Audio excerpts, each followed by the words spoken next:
Hello students, welcome to एमपॉली। So बच्चों, कैसे हैं आप सब? मैं उम्मीद करता हूं आप सब बहुत अच्छे होंगे। तो फाइनली स्टार्ट कर रहे हैं आपका लेक्चर नंबर 26, जिसमें हम पढ़ने वाले हैं कॉमन प्रॉब्लम्स आपकी मैकेनिकल कंपोनेंट्स में भी, इलेक्ट्रिकल कंपोनेंट्स, इलेक्ट्रॉनिक्स कंपोनेंट्स में और न्यूमेटिक कंपोनेंट्स में। तो सारे ही कंपोनेंट्स में जो कॉमन समस्याएं होती हैं, जो आपकी आमतौर पर सामान्य समस्याएं होती हैं, वो सारी समस्याएं हम इसमें पढ़ेंगे और इस चैप्टर को हम नेक्स्ट लेक्चर तक फिनिश करेंगे। ठीक है, काफी मेजर पार्ट इसका एग्जाम में आ जाता है, डायरेक्टली थ्योरी में पूछ लेता है कि वो कोई भी 4 मेजर प्रॉब्लम्स बताइए, मैकेनिकल मेजर प्रॉब्लम्स, तो आपको वो लिखनी होती है। ठीक है, अब एक वर्ड मैंने लिखा हुआ है बोर्ड पर, इम्पॉसिबल। ठीक है, ये बेसिकली आपके कोर्स का पार्ट नहीं है, जस्ट आपको बताने के लिए। तो जो भी लोग समझते हैं आपकी कोई भी ऐसी चीज जिसको आप समझते हैं कि वो पॉसिबल नहीं है, तो everything is possible in the real world.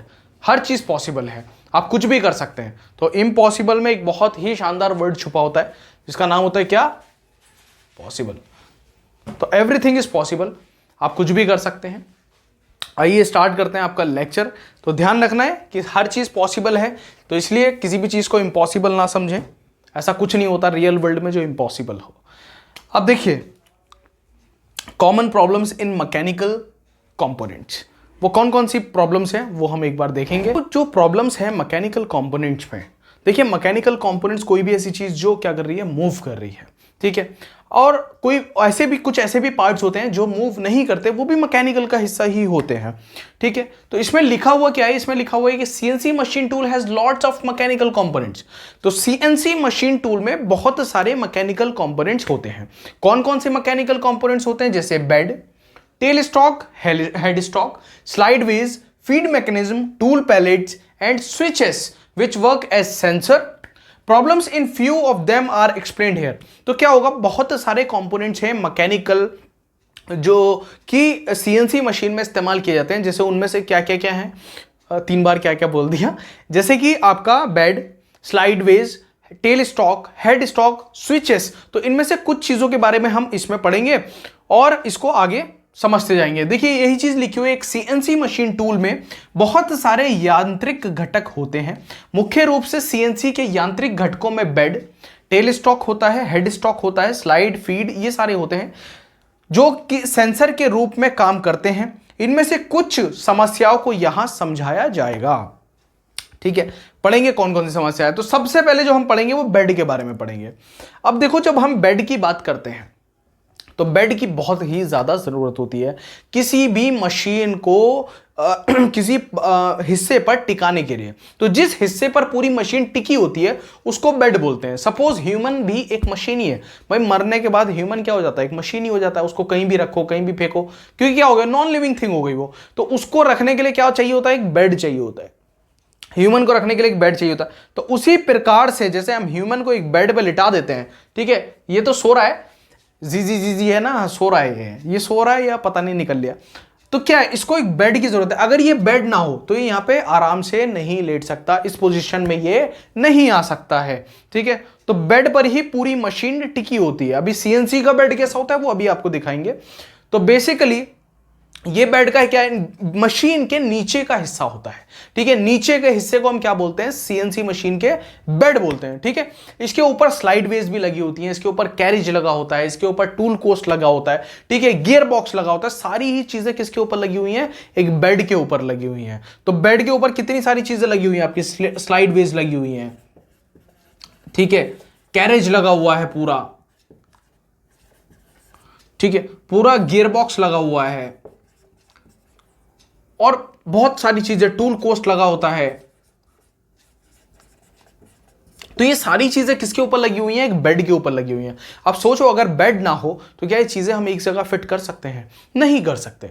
ठीक है, अब देखो, सबसे ज्यादा जो लोड आता है वो किस पर होगा? सबसे ज्यादा लोड, क्योंकि ये सारी चीजें किसके ऊपर रखी हुई हैं? एक बेड के ऊपर रखी हुई हैं। तो बेड पर ही सबसे ज्यादा लोड होता है एक मशीन के, बेड पर सबसे ज्यादा लोड होता है। जैसे गाड़ी की चेसी पर सबसे ज्यादा लोड होता है, क्योंकि चेसी के ऊपर ही इंजन भी है, बॉडी भी है, व्हील्स भी है, सब कुछ क्या है, एक चेसी के ऊपर है। ठीक है, तो सीएनसी जो है वो ऑपरेट करती है। अब इसमें दिक्कत कहां आती है वो समझता हूं। जब सीएनसी है वो ऑपरेट करती है बहुत ही हाई स्पीड पे, बहुत ही ज्यादा आरपीएम पर जो सीएनसी है वो काम करती है, तो इसमें क्या होता है, इसमें बेंड होने का खतरा होता है, इसमें डिफॉर्मेशन का खतरा होता है, ठीक है, इस टेबल के डिफॉर्म होने का खतरा रहता है, ठीक है।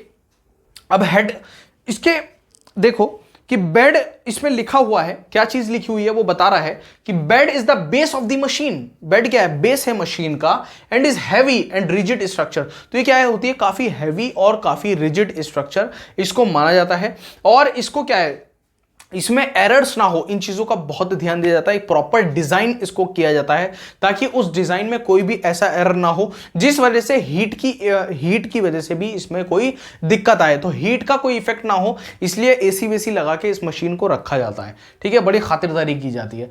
विच resist the deflation and vibrations, ठीक है। तो ये क्या है, बहुत सारी चीजें झेलता है अपने ऊपर, जो आपका बेड है, बेड बहुत सारी चीजें झेलता है, वाइब्रेशन झेलता है, डिफ्लेशन झेलता है। Since CNC operate on high speed static and dynamic forces due to rapid acceleration tend to cause bending और deformation in the table leading to error. Misalignment में भी also be cause due to the effect of heat, ठीक है। अब ज्यादा heat होगी अगर machine, और सपोज आपने मशीन को किसी ऐसे एनवायरनमेंट में रखा हुआ है जहां पर जो टेम्परेचर है वो काफी ज्यादा है, तो क्या होगा, मशीन में मिस अलाइनमेंट आने का खतरा रहता है, मशीन मिस अलाइंड हो जाती है। और जब मशीन मिस अलाइंड होती है तो वो प्रॉपर आपको आउटपुट नहीं दे पाती जो आउटपुट उसको देना चाहिए। क्या होता है, आउटपुट में कुछ ना कुछ दिक्कत आती है। जैसे सपोज आप गाड़ी का अलाइनमेंट करवाते हैं, गाड़ी का अलाइनमेंट करवाया किसी ने, ठीक है, अब गाड़ी का अगर अलाइनमेंट आउट हो जाए तो क्या होता है, गाड़ी कभी इधर भागेगी, कभी इधर भागेगी, कभी इधर भागेगी, कभी इधर भागी। ये किस लिए होता है, मिस अलाइनमेंट की वजह से होता है। और आप कहते हैं कि भैया गाड़ी जो है वो टायर खराब कर रही है, क्या कर रही है, टायर खराब कर रही है, क्यों, उसका अलाइनमेंट खराब हो गया। फिर हम उसको अलाइनमेंट वाले के यहाँ लेके जाते हैं, वो अलाइनमेंट सेट करता है, सारे एंगल्स सही सेट करता है, पहिए अपने एंगल्स पे आ जाते हैं, ठीक है, टो इन टो आउट ये सारी चीजें चेक करता है, फिर गाड़ी हमारी जो है वो अलाइंड होती है और सीधी चलती है, ठीक है। अलाइनमेंट का पता कैसे चलता है, गाड़ी चलती हुई पे स्टीयरिंग छोड़ देते हैं तो पता चलता है गाड़ी लेफ्ट भाग रही है कि राइट भाग रही है। ऐसा करना नहीं कभी कि मैं अलाइनमेंट चेक कर रहा था, ठीक है ना।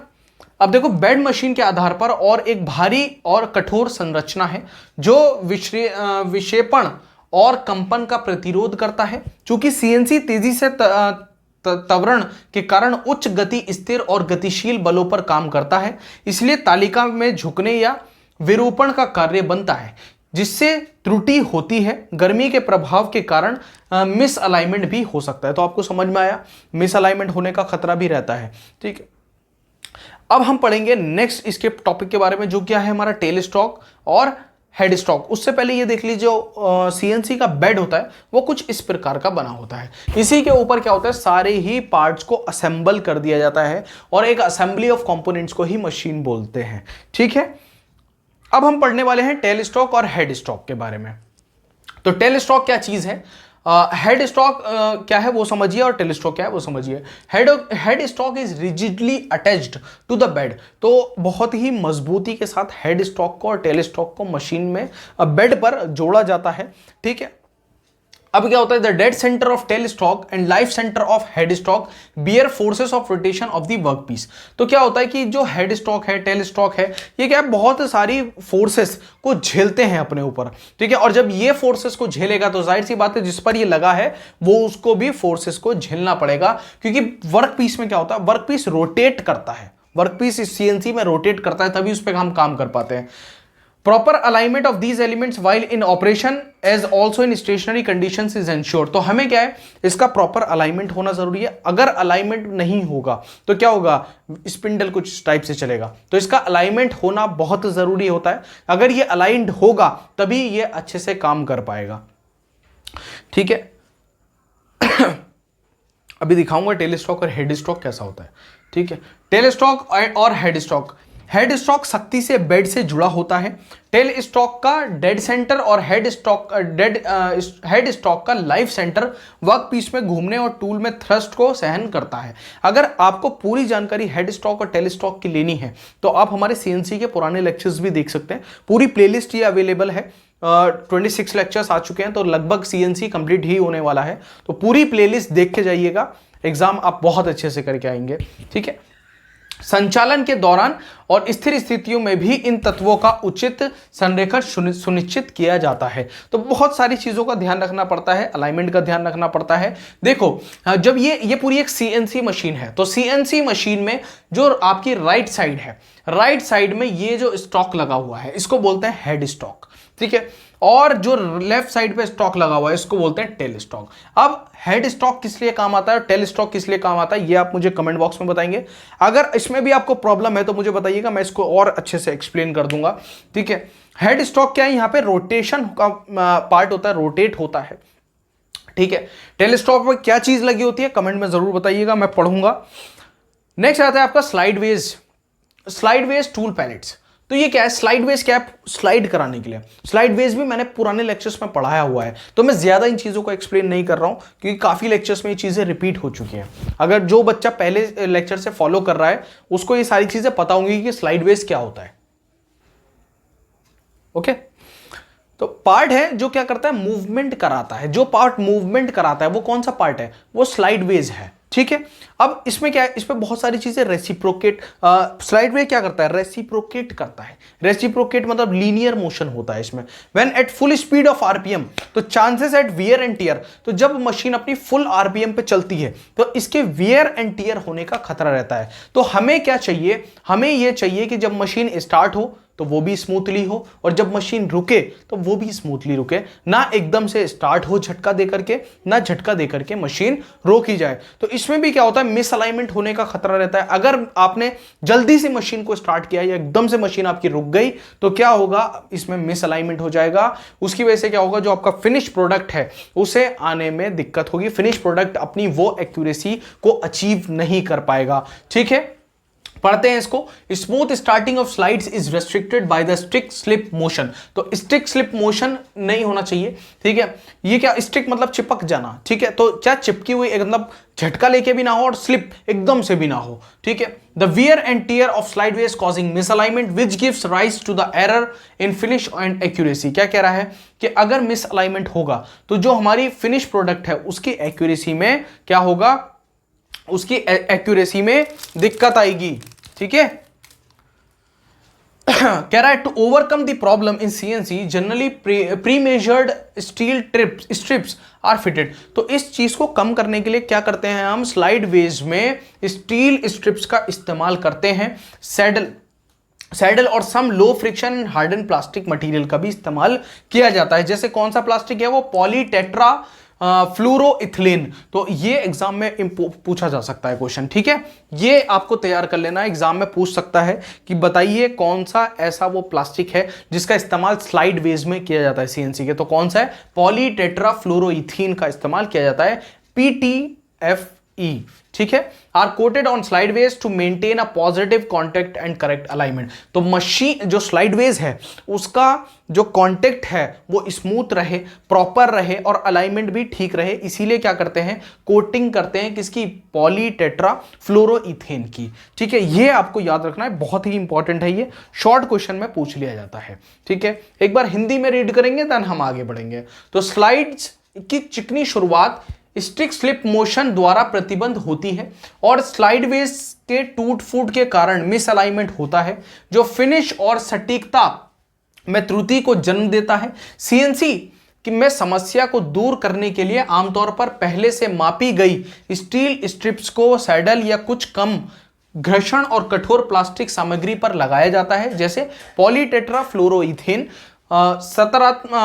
सकारात्मक संपर्क बनाए रखने और सही संरेखण बनाए रखने के लिए किनारे पर लेपित होते हैं। तो हमने क्या करते हैं, स्मूथ, सपोज हमें स्मूथ कोई भी चीज क्या हो, फ्रिक्शन ना हो उसमें बहुत ज्यादा, तो हम ग्रीसिंग वगैरह का भी इस्तेमाल करते हैं, ऑयलिंग का भी इस्तेमाल किया जाता है, ठीक है।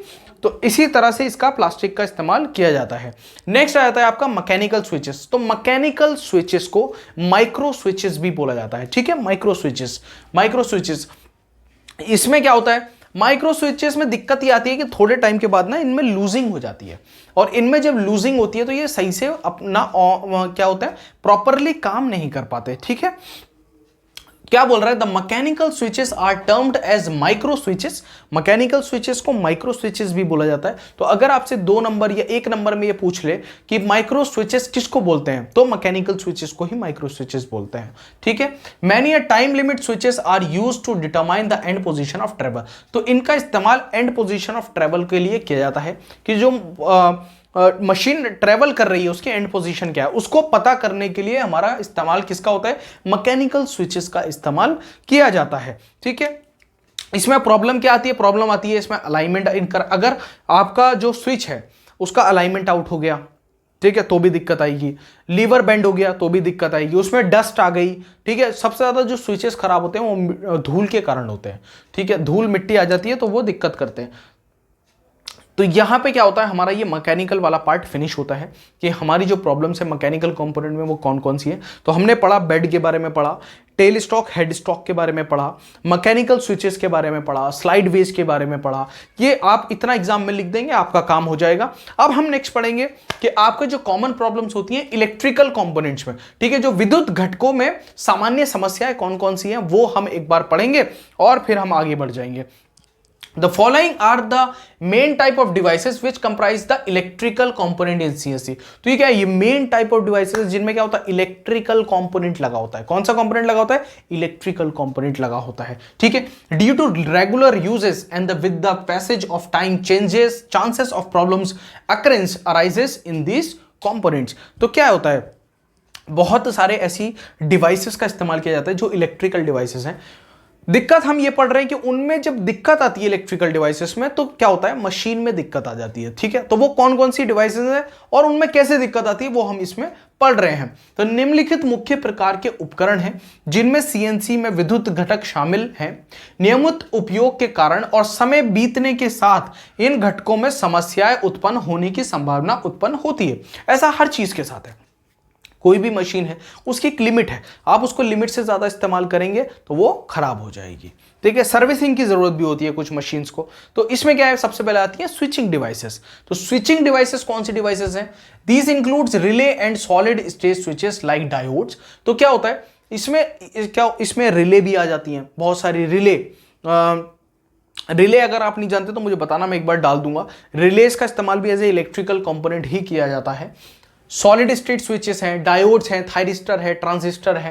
Where control signal switches on और off some electrical devices such as electrical motor. तो बहुत सारे ऐसे इक्विपमेंट, बहुत सारी ऐसे कंपोनेंट्स हैं, डिवाइसेस हैं जिनका इस्तेमाल एज ए स्विचिंग डिवाइस किया जाता है। कौन कौन सी हैं, वो डायोड है, थायरिस्टर है, ट्रांजिस्टर है, ये सारी हैं। तो इनमें रिले या सॉलिड स्टेट स्विच जैसे डायोड, थायरिस्टर, ट्रांजिस्टर शामिल होते हैं।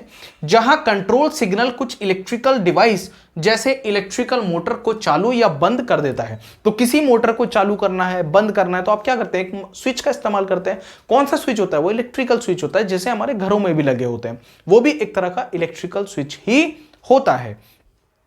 नेक्स्ट इसके बाद आता है, सबसे पहले इसकी फोटो देख लीजिए। इलेक्ट्रिकल स्विचेस किस किस प्रकार के आते हैं, बहुत सारे ये सीएनसी वाले हैं जो सीएनसी में इस्तेमाल किए जाते हैं। ठीक है, घर वाले ये नहीं है। तो ये एक तरह के इलेक्ट्रिकल स्विचेस हैं जिनका इस्तेमाल मोटर को ऑन ऑफ करने के लिए भी किया जाता है। अब देखो, बहुत सारी ऐसी इलेक्ट्रिकल डिवाइसेस हैं जिनका इस्तेमाल किया जाता है कंट्रोल करने के लिए एलिमेंट्स को, बहुत सारे एलिमेंट्स को। These elements form the input और output devices for the CNC system. तो क्या होता है, क्या कह रहा है कि ये कह रहा है नियंत्रण तत्वों के रूप में उपयोग किए जाने वाले कई विद्युत उपकरण हैं। ठीक है, ये तत्व सीएनसी सिस्टम के लिए इनपुट या आउटपुट डिवाइस बनाते हैं। ठीक है, ये बहुत सारे ऐसे क्या हैं, बहुत सारी ऐसी डिवाइसेस जो इनपुट और आउटपुट डिवाइसेस बनाती हैं सीएनसी के लिए। तो क्या है, सबसे पहले जैसे इनपुट एलिमेंट्स। इनपुट एलिमेंट्स कौन से एलिमेंट्स होते हैं, जो कि इनपुट लेते हैं, यानी कि जैसे push buttons, foot switches, proximity switch, float switch, relay contact, ठीक है, photo transistor switch, selector switch, pressure switch, limit switch, flow switch. ठीक है, तो कितने स्विच हैं भाई, देखो हर है तो स्विच ही ना, तो उसका काम क्या है, चीज को या तो चालू करना या बंद करना। ये स्विच का बेसिक काम होता है, किसी भी चीज को चालू करना या बंद करना। अब वो किसी भी प्रकार का स्विच हो, वो पुश स्विच हो, पुश बटन हो। पुश बटन कैसा होता है, जो दबाने से चलता है ना, तो आपने देखे होंगे हॉर्न वगैरह में भी इस्तेमाल किया जाता है। ठीक है, तो वो पुश बटन ही होते हैं। लिमिट स्विचेस भी हो सकते हैं, फ्लो स्विचेस भी होते हैं। तो लिमिट स्विच और a push button switch is a control which makes और ब्रेक्स एन इलेक्ट्रिकल सर्किट। तो क्या कर रहा है कि हमने क्या है, सपोज ये स्विच है, ये एक स्विच है, तो अभी ये हमने यहां रखा हुआ है, तो ये क्या है, ये कांटेक्ट में नहीं है इसके, ये यहां कांटेक्ट में नहीं है इसके, तो क्या हो रही है, इलेक्ट्रिसिटी पास नहीं हो रही। जब इलेक्ट्रिसिटी पास नहीं होगी तो जो ऑपरेशन के लिए इसको लगाया गया है वो भी नहीं होगा। अब हमने क्या किया, इसको लॉक कर दिया, मतलब कि स्विच ऑन कर दिया। अब जैसे ही हमने स्विच ऑन किया, हमारा जो सर्किट था वो कंप्लीट हो गया और जो इलेक्ट्रिसिटी थी वो पास होनी शुरू हो गई। तो जो जिस काम के लिए उसको लगाया गया है वो काम होना शुरू हो गया। अभी तक चैनल को सब्सक्राइब नहीं किया है तो प्लीज कर लिया करिए। चैनल को सब्सक्राइब करना बहुत जरूरी होता है, हमारे लिए भी और आपके लिए भी। तो चैनल को जरूर सब्सक्राइब किया करो, लाइक किया करो, शेयर किया करो, कमेंट्स किया करो, ठीक है। इसकी पीडीएफ आपको टेलीग्राम पर मिल जाती है। अब देखो, proximity switches are non contact type switching devices, ठीक है। दो टाइप के प्रॉक्सिमिटी स्विचेस होते हैं, इंडक्टिव प्रॉक्सिमिटी स्विचेस होते हैं और कैपेसिटिव प्रॉक्सिमिटी स्विचेस होते हैं। बस इतना समझो कि इंडक्टिव है और कैपेसिटिव है, ठीक है। इंडक्टिव, कैपेसिटिव, इसके बारे में डिटेलिंग पढ़ने की जरूरत आपको नहीं है, ठीक है। इलेक्ट्रिकल वालों को होती है, वो पढ़ लेंगे अपने आप। तो जिस कंपनी में भी आप जाओगे वहां भी आपको इलेक्ट्रिकल वाले मिलेंगे, पूछ लेना भैया इंडक्टिव स्विच बताओ, कैपेसिटिव बताओ, कहां पे लगाना है ये बताओ। आउटपुट एलिमेंट्स की जब मैं बात करता हूं तो आउटपुट एलिमेंट्स कॉमनली यूज्ड क्या होता है, जैसे कि आमतौर पर उपयोग किए जाने वाले आउटपुट तत्व हैं कौन से, इंडिकेटिंग लैंप्स, ठीक है, यानी कि लैंप का संकेत, डीसी कंट्रोल रिले है, पावर कॉन्ट्रैक्टर है, इलेक्ट्रोमैग्नेटिक क्लच है, ब्रेक है, डीसी एंड एसी सोलेनॉइड है और सॉलिड स्टेट रिले। तो ये सब आउटपुट एलिमेंट्स में आते हैं जिससे हमें कुछ ना कुछ आउटपुट दिख रहा है। जैसे एक बल्ब है, भाई बल्ब को जल रहा है तो आपको दिख रहा है कि हाँ पावर ऑन है, बल्ब जल रहा है, पावर आ रही है। लाइट चली गई, बल्ब बंद हो गया, इसका मतलब क्या है, पावर ऑफ हो गई। तो इनका इस्तेमाल भी ऐसे आउटपुट स्विचेस किया जाता है जिससे आपको दिखता है कि हाँ इसमें कुछ ना कुछ हो रहा है। बल्ब एक एलईडी के फॉर्म में भी होता है, जैसे इंडिकेटर्स लगाए जाते हैं ना, सॉकेट में इंडिकेटर लगा होता है, लाल कलर की छोटी सी लाइट जलती रहती है, आप समझ जाते हैं कि हाँ इसमें सॉकेट में लाइट आ रही है, तो आप उससे ज्यादा छेड़छाड़ नहीं करते। अब आपको पता है कि इंडिकेटर बंद पड़ा है तो आप उससे छेड़छाड़ कर सकते हैं, बशर्ते इंडिकेटर खराब ना हो, ठीक है ना, कभी लाइट आ रही है उसमें। ओवरलोड रिले की अगर हम बात करते हैं, जो ओवरलोड रिले होती है वो कौन सी होती है, तो bimetallic thermal overload relays are very commonly used as overload protection devices for various AC motor such as hydraulic pump motor, coolant pump motor, ठीक है, lubrication motor, blower indication motor और any other power AC circuit. तो overload relay का इस्तेमाल क्या होता है, relay का इस्तेमाल ही ये होता है, बेसिकली जो रिले लगाई जाती है उनका इस्तेमाल ही होता है कि वो ओवरलोड से बचाए, अगर ओवरलोड आ रहा होगा तो उससे थोड़ा सा प्रोटेक्ट कर ले, ठीक है। इसीलिए रिले का लगाया जाता है, जितनी जरूरत है उतना ही आउटपुट आगे भेजे, ज्यादा ना भेजे, ठीक है, जिससे कि शॉर्ट सर्किट ना हो। तो रिले का इस्तेमाल इसलिए किया जाता है, रिले थोड़ा सा ओवरलोड से प्रोटेक्शन करती है, बचाव करती है, ठीक है। तो द्विधात्विक थर्मल अधिभार रिले का उपयोग आमतौर पर विभिन्न एसी के लिए अधिभार संरक्षण उपकरणों के रूप में किया जाता है। मोटर जैसे हाइड्रोलिक पंप मोटर, शीतलक पंप मोटर, स्ने मोटर, ब्लोवर इंजेक्शन मोटर या कोई अन्य पावर एसी सर्किट में इसका इस्तेमाल किया जाता है रिले का ओवरलोड से बचाने के लिए। तो आपको ध्यान रखना है, जैसे आप देखते हैं, आप अगर नई गाड़ी लाएंगे और आप उससे कहेंगे कहीं मैकेनिक से कि भैया, या इलेक्ट्रिशियन से कि भैया इसके बल्ब चेंज कर दो, तो वो कहता है कि भैया इसमें बल्ब तो मैं चेंज कर दूंगा लेकिन इसमें रिले लगेगी। तो रिले इसीलिए लगाई जाती है ताकि वो ओवरलोड से बचाए, गाड़ी में शॉर्ट सर्किट ना हो, ठीक है। मिनिएचर सर्किट ब्रेकर, ये बड़ी इंपॉर्टेंट चीज है। मिनिएचर सर्किट ब्रेकर ये घरों में भी लगी होती है, एमसीबी इसको बोलते हैं भैया, एमसीबी। जैसे लाइट तेज आई तो क्या होता है, एमसीबी अपने आप से डाउन हो जाती है, क्या होता है, शॉर्ट सर्किट नहीं होने देती, आग नहीं लगने देती, कोई हादसा नहीं होने देती। तो इन सब चीजों के बचाव के लिए, बिजली से कोई ऐसा हादसा ना हो, तो क्या करती है, एमसीबी का इस्तेमाल किया जाता है। तो इसकी फुल फॉर्म क्या होती है, एमसीबी की, मिनिएचर सर्किट ब्रेकर। इसको याद रखना है, एमसीबी की फुल फॉर्म होती है मिनिएचर सर्किट ब्रेकर। तो MCB is a protective device which will provide both overload and short circuit protection. आजकल जो है वो एमसीबी का इस्तेमाल ज्यादा किया जाता है, पहले तो फ्यूजेस वगैरह का इस्तेमाल किया जाता था, कटआउट का इस्तेमाल किया जाता था, अब एमसीबी इस्तेमाल की जा रही है क्योंकि एमसीबी दोनों काम करती है, ओवरलोड से भी बचाती है और शॉर्ट सर्किट से भी बचाती है, ठीक है। When connected in a circuit, ठीक है, जब सर्किट से कनेक्टेड होती है, MCB will replace a fuse and a biometric overload relay. देखो इस बता दिया कि जब से एमसीबी मार्केट में आई इसने फ्यूज और बाईमेटेलिक ओवरलोड रिले दोनों को रिप्लेस करके रख दिया, दोनों को ही बदल के रख दिया। ये हर चीज में है, जब भी टेक्नोलॉजी अपडेट होती है वो किसी ना किसी चीज को रिप्लेस करती है, हमेशा करती है।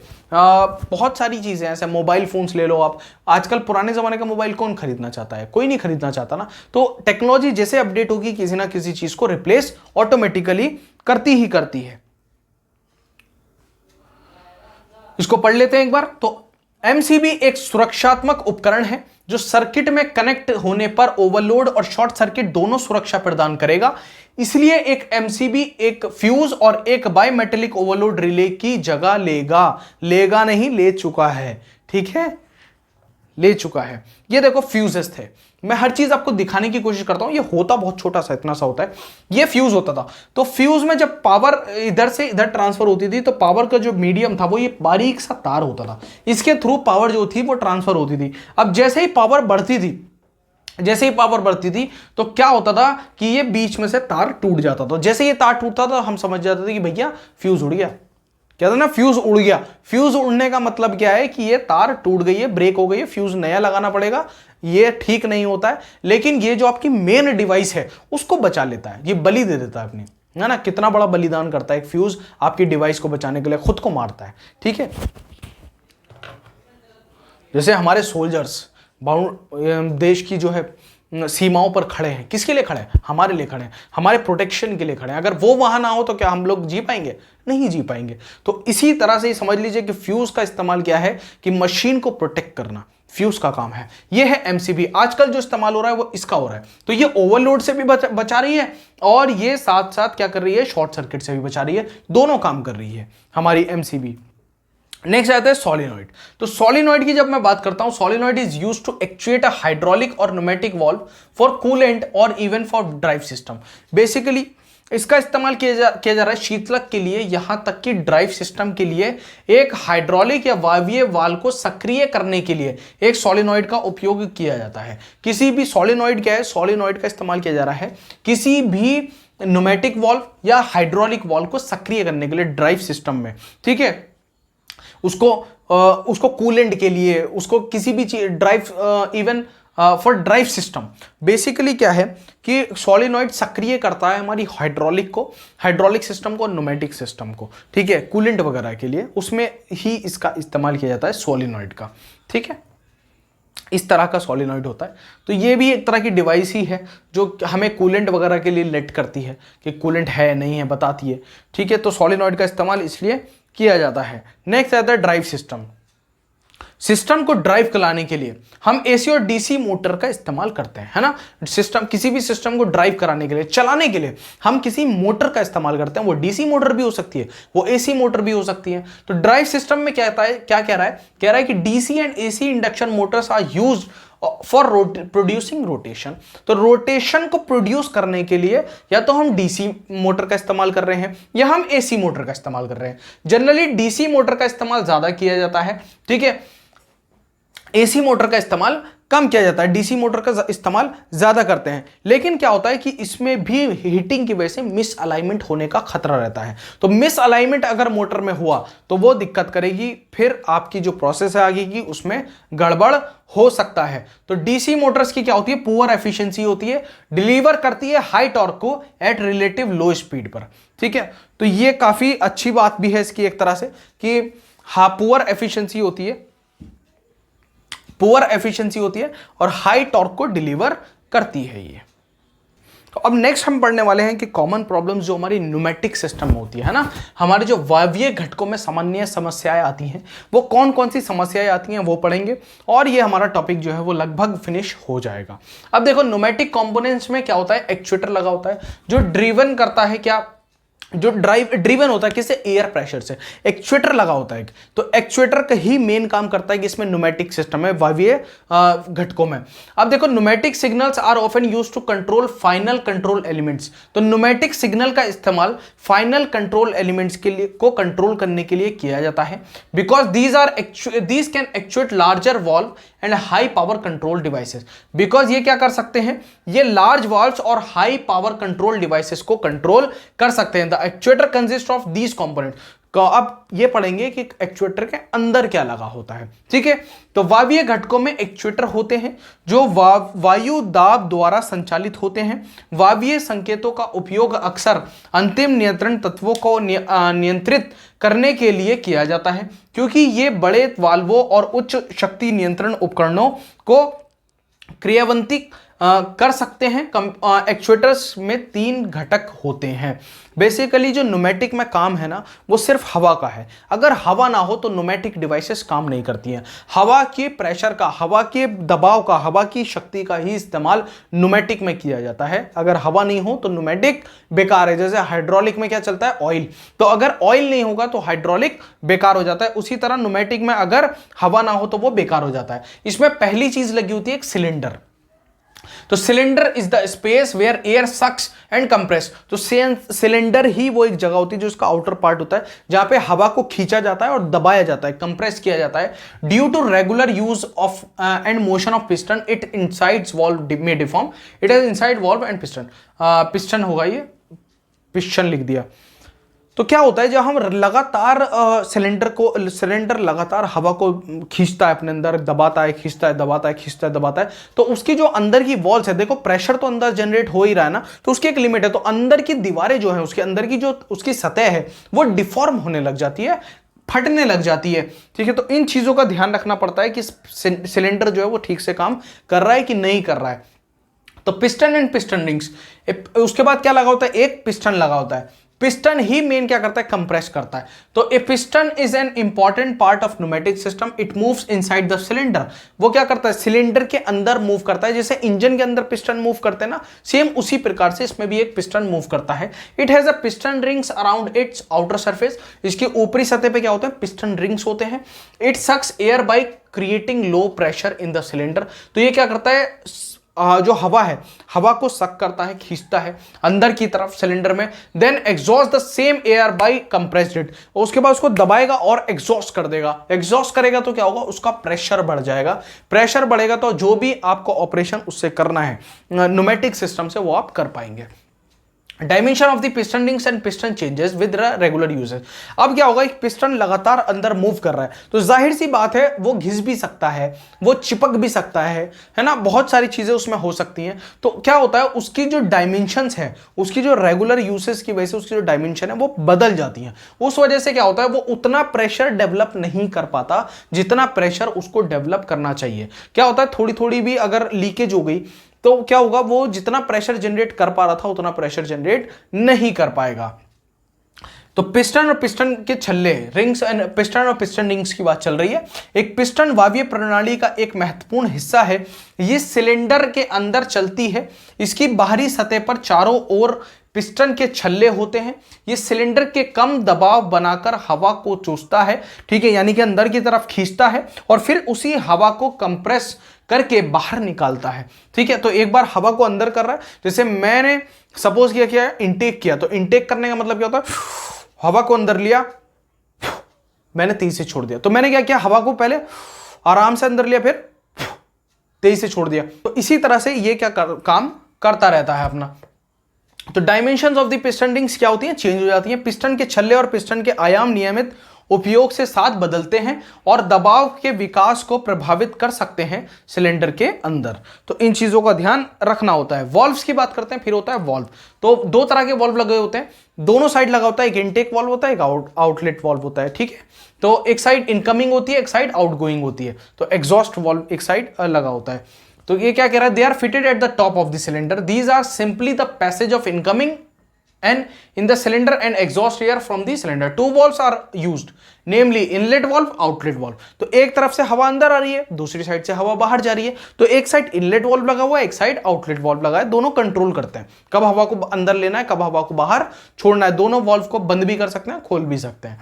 तो ये सिलेंडर के ऊपर लगे होते हैं। ये बस सिलेंडर में आने वाली हवा और सिलेंडर के निकलने वाली हवा का मार्ग है, ठीक है। 2 वाल्वों का उपयोग किया जाता है, अर्थात इनलेट वाल्व और आउटलेट वाल्व, ठीक है, दो तरह के वॉल्व का इस्तेमाल इसमें किया जाता है। तो ये होता है पूरा एक्चुएटर, ये है पूरा एक्चुएटर जिसका इस्तेमाल सीएनसी मशीन में किया जाता है एज ए न्यूमेटिक कंपोनेंट। तो न्यूमेटिक कंपोनेंट में अगर एक्चुएटर खराब होगा तो क्या क्या खराब चेक कर सकते हैं आप, उसका सिलेंडर चेक कर सकते हैं, उसका आप पिस्टन चेक कर सकते हैं, उसके वाल्व चेक कर सकते हैं। इन तीनों में से ही किसी चीज में दिक्कत होगी तो एक्चुएटर आपका खराब हो जाएगा। तो compressibility of the air is main problem with the pneumatic system. तो कंप्रेसिबिलिटी ऑफ एयर क्या है, इसकी मेन दिक्कत है। जब भी दिक्कत आएगी, क्या ये कंप्रेस प्रॉपरली नहीं कर पा रहा होगा, वही दिक्कत आ जाएगी। जहां कंप्रेसिबिलिटी कम हुई समझ जाओ कि एक्चुएटर में दिक्कत आ चुकी है। जहां कंप्रेसिबिलिटी कम हुई समझ जाओ कि एक्चुएटर में दिक्कत आ चुकी है, एक्चुएटर को चेक करना पड़ेगा। ठीक है, अब बात करते हैं common problems in electronic components. तो जब इलेक्ट्रॉनिक कंपोनेंट्स की मैं बात करता हूं तो बहुत सारे टाइप्स ऑफ डिवाइसेस हैं जिनका इस्तेमाल एज ए इलेक्ट्रॉनिक कंपोनेंट किया जाता है। तो बहुत सारे हैं, देखिए पहला है डिस्प्ले स्क्रीन और मॉनिटर। तो डिस्प्ले स्क्रीन और मॉनिटर का इस्तेमाल किस लिए किया जाता है, जैसे कंप्यूटर में अगर मॉनिटर नहीं होगा तो आप माउस कीबोर्ड सीपीयू का क्या करेंगे, अचार डालेंगे, अचार भी नहीं डल सकता, कह देते हैं लोग अचार डालेंगे। सपोज अगर सीपीयू का अचार डला करता, कैसा लगता वो खाने में। आपसे कोई पूछता आज क्या लाया है लंच में, क्या सीपीयू का अचार लाया हूं कितना अजीब लगता। तो display screen is use to display the program statement. तो हमें प्रोग्राम को अगर देखना है सीएनसी के तो मॉनिटर की जरूरत हमें 100% पड़ने वाली है, डिस्प्ले की जरूरत हमें बिल्कुल पड़ने वाली है। To see the stimulation of tool path, ठीक है, टूल्स हमारे ठीक से काम कर रहे हैं नहीं कर रहे हैं, प्रोसेस चल रही है नहीं चल रही, हर चीज को देखने के लिए एक डिस्प्ले की जरूरत होती है। आपको पढ़ाने के लिए इस डिस्प्ले की जरूरत है, अगर ये डिस्प्ले नहीं होगी तो मैं आपको कैसे पढ़ाऊंगा। If the display screen is not working, then the following checks should be done. तो अगर डिस्प्ले आपकी काम नहीं कर रही है तो कुछ चीजें आपको चेक करनी होती है। ठीक है, तो यहां से पढ़ेंगे एक बार, यदि डिस्प्ले स्क्रीन काम नहीं कर रही है तो निम्नलिखित जांच की जानी चाहिए। कौन कौन सी जांच है वो, इनपुट सप्लाई कनेक्टर चेक कर लो एक तो, कि इनपुट आ रही है कि नहीं आ रही है, पावर आ रही है नहीं आ रही है, बिजली आ रही है नहीं आ रही है डिस्प्ले में। दूसरा उसका मेन केबल चेक कर लो जो उसके पीछे लगा होता है। हर डिस्प्ले के पीछे एक मेन केबल लगा होता है, उस केबल को चेक कर लेते हैं। दो तरह के केबल होते हैं, एक वीजीए केबल होता है और एक होता है HDMI। तो दोनों को हम चेक करेंगे, अगर दोनों में से कोई भी एक तरह का केबल लगा होगा उसको चेक करो वो केबल ठीक से लगा हुआ है कि नहीं, उसके बाद आगे बढ़ जाओ। अब आती है टेलीकम्युनिकेशन लाइंस। टेलीकम्युनिकेशन लाइंस का इस्तेमाल क्या होता है कि हमारी जो इंफॉर्मेशन है वो सही से ट्रांसमिट हो पा रही है कि नहीं हो पा रही है। तो बहुत पतली पतली लाइंस लगी होती हैं, उनको क्या बोलते हैं हम, टेलीकम्युनिकेशन लाइंस होते हैं, बेसिकली तार टाइप के होते हैं। ठीक है, तो they are used to transmit the information to servo control unit of machine tool from buffer memory in the form of electrical pulses. तो इलेक्ट्रिकल पल्सेस की फॉर्म में जो इंफॉर्मेशन है उसको ट्रांसफर करने के लिए किसका इस्तेमाल होता है, टेलीकम्युनिकेशन लाइंस का इस्तेमाल हो जाता है। अगर ये खराब होगी तो क्या क्या खराब होगा, इसका लूज कनेक्शन हो सकता है। ठीक है, तो हमारी पल्सेस जो हैं वो प्रॉपरली नहीं पहुंच पाएंगी। ठीक है, तो क्या होगा, अगर लूज कनेक्शन हुआ तो आपकी पूरी पल्सेस वहां नहीं पहुंचेंगी, दिक्कत है। समझ जाइए कि टेलीकम्युनिकेशन लाइंस में कुछ ना कुछ दिक्कत आई है या तो वो लूज हो गई है। ठीक है, तो इनका उपयोग इलेक्ट्रिकल पल्स के रूप में बफर मेमोरी से मशीन टूल की सर्वो कंट्रोल यूनिट को सूचना प्रसारित करने के लिए किया जाता है। ढीले कनेक्शन पर प्रभाव डाल सकते हैं। पल्सेस को ये दाल लिख दे रहा है, ये दाल नहीं है। ठीक है, पल्सेस का मतलब है कि एक तरह से इलेक्ट्रिक सिग्नल्स टाइप में एक क्या जा रही है, इंफॉर्मेशन जा रही है। ठीक है, अब आ गया हमारा वही पुराना भाई सेंसर। तो सेंसर मैंने एक लास्ट टॉपिक्स में, लास्ट लेक्चर्स में भी पढ़ाया हुआ है, एक बार फिर से पढ़ा देता हूं। सेंसर क्या करता है, सेंस करता है कंडीशन को। तो अगर सेंसर में कोई दिक्कत आएगी तो क्या होगा, if there are fault in a measurement system. तो अगर सेंस क्या करता है, सेंस कर रहा है, चीजों को सेंस कर रहा है, मेजरमेंट करके बता रहा है। तो अगर मेजरमेंट में कुछ ना कुछ कमी आ रही है तो आप समझ जाइए कि जो आपका सेंसर है वो खराब हो चुका है। ठीक है, उस सेंसर में कोई दिक्कत है। तो आप सबसे पहला स्टेप क्या करेंगे, आप उस सेंसर को, सपोज ये मेरा पूरा डिवाइस है और इसमें सेंसर लगा हुआ है, अब मैं कोई चीज से मेजर कर रहा हूं तो ये सेंस नहीं कर पा रहा, प्रॉपर नहीं दे पा रहा, तो मैं क्या करूंगा, सिर्फ इस सेंसर को चेंज करके एक नया सेंसर लगाऊंगा। अब मैं इसको सेंस करूंगा, तो अगर ये अब सही से जो है मेजरमेंट दे रहा है, दैट मींस मेरा सेंसर क्या हो गया है, खराब हो गया है। तो if there are fault in measurement system then the sensor might be at fault. A simple test is to be substitute that the sensor with the new one and see what effect this has on the result given to the system। तो वही चीज क्या करो, पुराने वाले को replace कर दो नए वाले से, पुराना वाला हटा दो और नया सेंसर लगा दो। उससे आपको यह पता लग जाएगा कि जो आपका सेंसर है वो खराब हो चुका है कि नहीं खराब हुआ है। ठीक है, अगर जो रिजल्ट है वो बदल रहा है, रिजल्ट दैट मींस अगर सही मेजरमेंट आ रही है, एक्यूरेट आ रही है, तो समझ जाइए कि आपका सेंसर खराब था, आपने सेंसर को बदल के एकदम ठीक किया है। तो यदि मापन प्रणाली में दोष है तो सेंसर की गलती हो सकती है।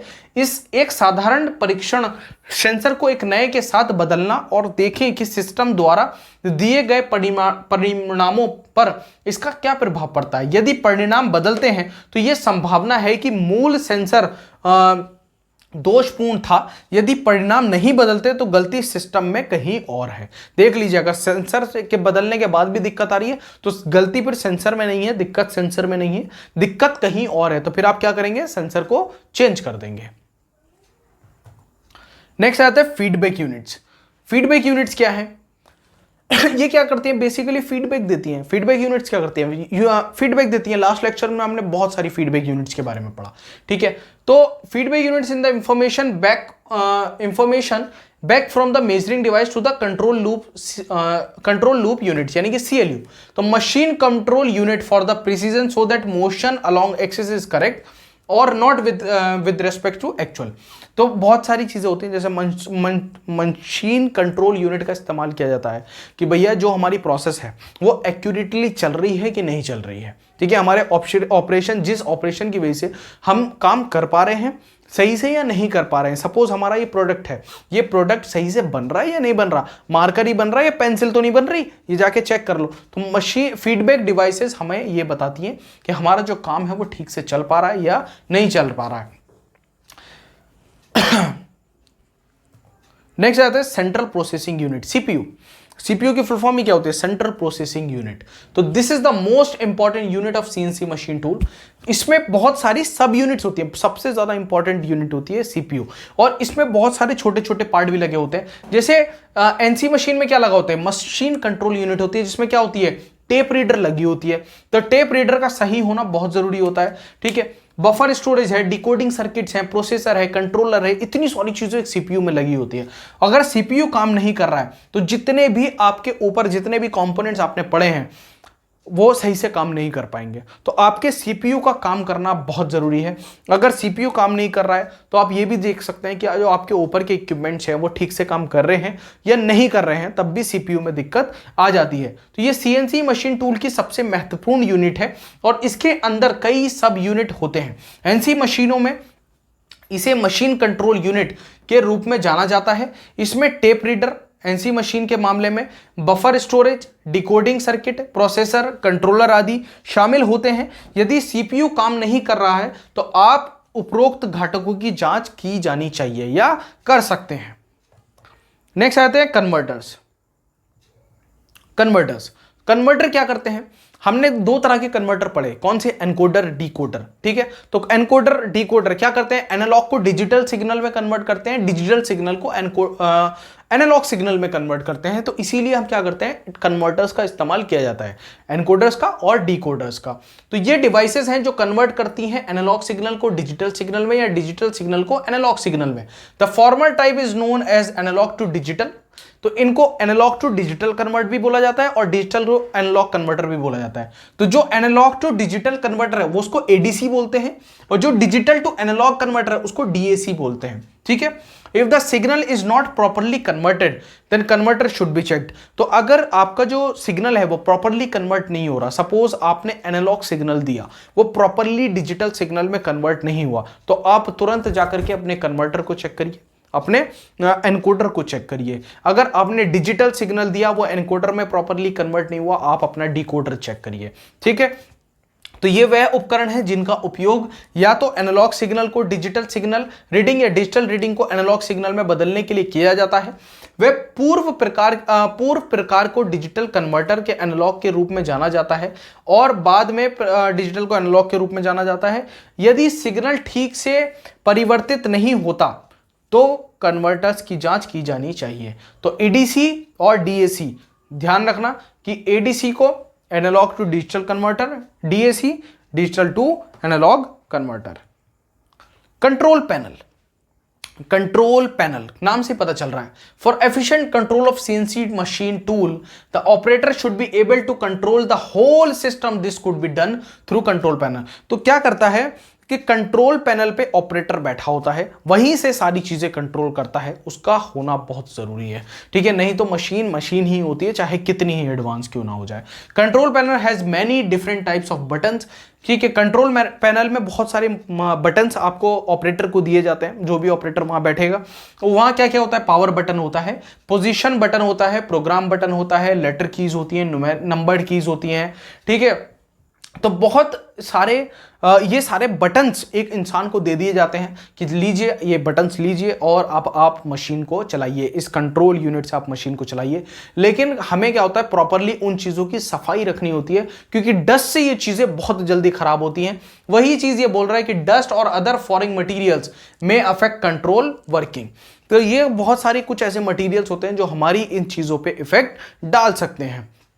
सीएनसी मशीन टूल के कुशल नियंत्रण के लिए ऑपरेटर को पूरे सिस्टम को नियंत्रित करने में सक्षम होना चाहिए, और यह कंट्रोल पैनल के माध्यम से किया जाता है। कंट्रोल पैनल में कई अलग अलग प्रकार के बटन होते हैं, जैसे power button, position button, program button, अक्षर कुंजियां बटन और संख्या कुंजियां, ठीक है।